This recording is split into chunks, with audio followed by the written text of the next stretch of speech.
todos, bienvenidos a nuestro video. El día de hoy les vamos a hablar sobre un paper escrito por Sandra Caponi y Ángel Martínez, el cual se titula Kraepelin, el desafío clasificatorio y otros enredos antinarrativos. Mi nombre es Paloma Ruiz y al lado mío está Alex Moror. Bueno, para empezar, Emil Kraepelin es un psiquiatra alemán, el cual es considerado uno de los fundadores de la psiquiatría relacionada con la ciencia moderna, la psicofarmacología y también en la psicogenética. Bueno, para empezar, más que nada, situar la perspectiva que tiene Kraepelin en este caso, dado que él se sitúa desde una perspectiva mucho más biomédica, el cual plantea una clínica descriptiva donde se preocupa de la evolución y del proceso de la enfermedad, a diferencia de, en su época, Freud, por ejemplo, que tiene un abordaje más psicoanalítico, el cual toma en consideración las estructuras de motivación profunda y también, no al 100%, pero mucho más hermenéutico, siendo en esta época dos abordajes completamente distintos y siendo en esa época antagonistas. Enlazando con lo que decía mi compañera, podemos decir que Kraepelin tenía como una visión de dos formas de llegar a un entendimiento profundo de las enfermedades mentales. La primera forma le hacía referencia al psicoanálisis, en el que él decía que era una forma muy empática y muy teniendo en cuenta la subjetividad del paciente. Y para él era un problema, ya que era un proceso bastante inseguro a la hora de categorizar estas enfermedades. Para él la mejor era usar un abordaje terapéutico, científico y objetivo, en el que se basaba en una estrategia antinarrativa, en el que obviaba por completo, o sea, la subjetividad del paciente, y daba más hincapié o más énfasis a los síntomas más biomédicos, o sea, más reflejados a través de los órganos.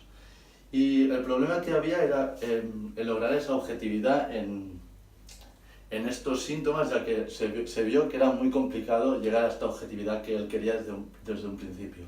Y lo que quiere lograr, su objetivo principal, es hacer una nosología de enfermedades mentales para poder hacer un diagnóstico diferencial, a través de categorizarlas y diferenciarlas una enfermedad mental de otra.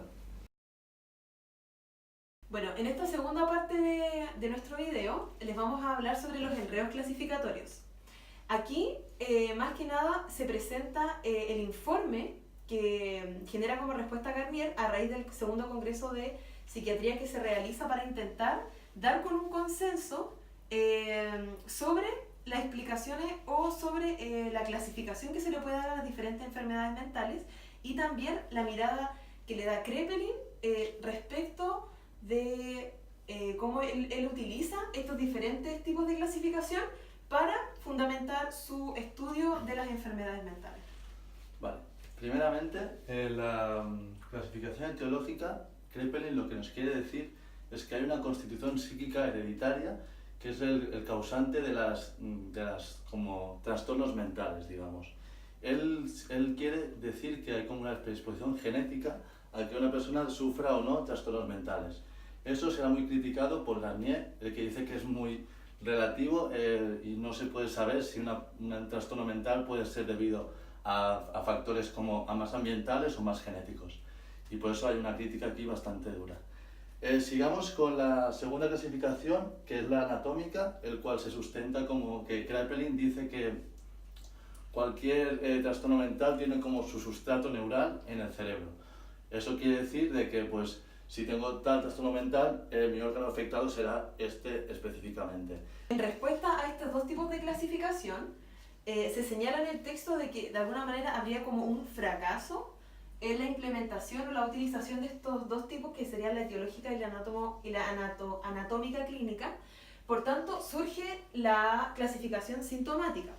Esta principalmente plantea o como de alguna manera intenta instalar la capacidad de validar las clasificaciones psiquiátricas. ¿De qué manera?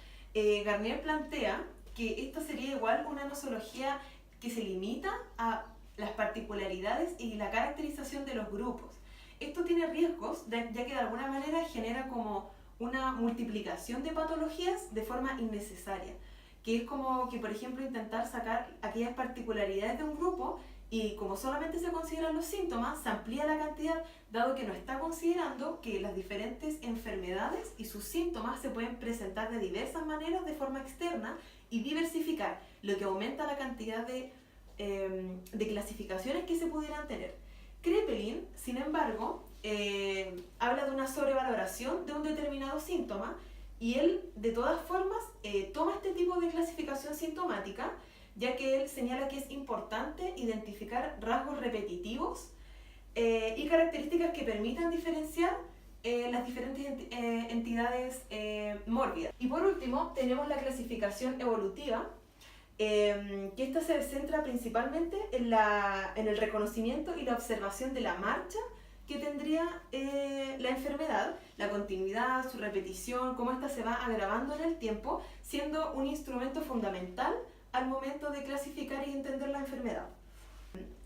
Kraepelin toma este tipo de clasificación evolutiva y él recibe el mérito respecto a esto, ya que él señala que la clasificación evolutiva presentaría un auxilio para establecer clasificaciones consistentes. Kraepelin, de esta forma, dentro de su comprensión de la enfermedad, va a considerar muy relevante el poder observar y ver cómo se va causando en el tiempo la enfermedad y cómo esta evolución que tiene va presentando diferentes características y cómo se va manifestando en el tiempo para comprender la gravedad y el tipo de enfermedad mental. En esta parte nos vamos a centrar en la mirada que tenía Kraepelin. Por una parte, Kraepelin, la estrategia que él siempre empleaba era una estrategia antinarrativa. Esto es debido a que para él no era preocupante los cuadros clínicos particulares, sino que se basaba más en los signos o los síntomas más que venían de los órganos. Por otra parte, Kraepelin aún en día sigue siendo muy importante, ya que es el primero en delimitar precisamente de una manera muy precisa entre el trastorno de la psicosis y el trastorno de la demencia precoz. Y por último, basado en hechos sociales, Kraepelin nunca pensaba que era la causa de un trastorno mental, sino el producto. Pero eso cambió debido a que en unos estudios transculturales y transversales que hizo, pudo ver que los asiáticos tenían un índice muy bajo de alcoholismo y de parálisis general. Y eso comparado con otras culturas. Eso hizo ver que sí, que la cultura sí que jugaba un pequeño papel o gran papel en este